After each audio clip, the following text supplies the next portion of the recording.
Welcome back to another video. All right, today I want to do this video about another stories of my father.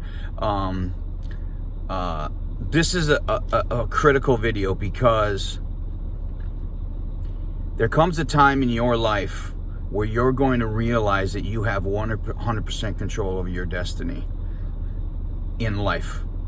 How your life goes, how easy it is, how hard it is, you're going to have very much control over that. Would I say 100% control? No, but you have an amazing amount of control. We live in a dangerous world, but you have control. And this is one of the most pivotal memories that I have of him. And this is going to be something that I think that you guys will take a lot away. So now, at this point in time, this is late. This is right before he died. This is probably a month or so before he died. He had been having health issues for a long time, years and years and years and years. And him and I have talked about that. I tried to get him to change. He wouldn't change. And he understood that he just wanted to live the life that he wanted to live. Now, I see on Facebook and Instagram, you know, we're all willing to do all these benefits and raise money for people who have cancer and people who have heart disease and people who have health issues. We're so good at doing all these things on the back end. And this is why I preach from this page and my routine health fitness page and with my clients. I preach prevention is the cure.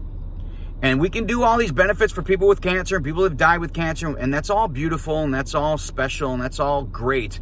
But it means zero if you're not talking about the real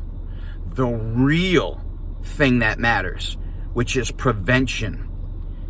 Eating a diet and a lifestyle that will prevent you from getting cancer, prevent you from getting heart disease, diabetes, and all of these issues. If we're not ever going to talk about prevention, all these benefits for people that have died of cancer and have cancer means nothing, because you're not doing anything to prevent the next person from getting cancer and the next person from getting heart disease. It's all beautiful work to do in this world, but it means nothing. So that's why I preach so heavy on the diet and the nutrition and the lifestyle aspect, because you can control whether you get heart disease or diabetes or cancer. It's up to you to control this. You have the power to control this. Now, I know it's not 100%. We live in a world with chemicals and pollutants, okay? We've devised a world that is polluted beyond belief. So we do have the chance of contracting cancers and these other diseases and viruses and things like this. But you can strengthen your body with prevention and diet and lifestyle so that the chance of you getting cancer and these other diseases is so tiny, and it will be up to you to do that. So we're late in my dad's life, probably about a few months before he died, and I went over his house, hanging out like always, and you know, I've gotten on him before in the past about his swollen ankles and his health. You know, he looks bad. You can tell he's sick. You can tell he doesn't feel good.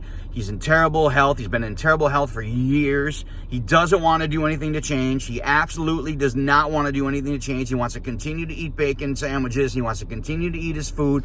He wants to continue to smoke every day. He wants to continue to drink his beer every day. He wants to continue to sit on his ass every single day in front of the TV and do nothing. He just doesn't want to change.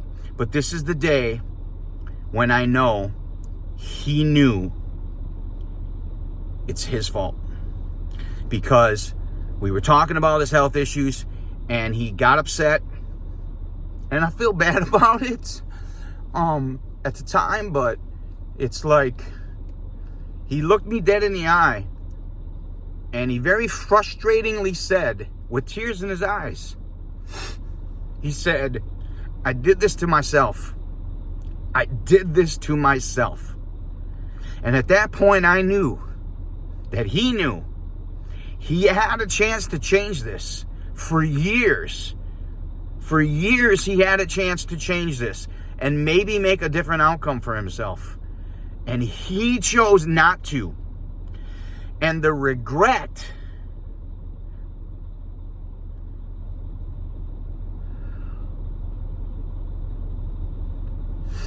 The regret that I saw on his face was something I'll never forget. And that was the day that I said to myself, I'm not going to live with regret. I am not going out like that. I'll be stupid crazy and stupid different. And the guy that does weird stuff, like eating weird foods,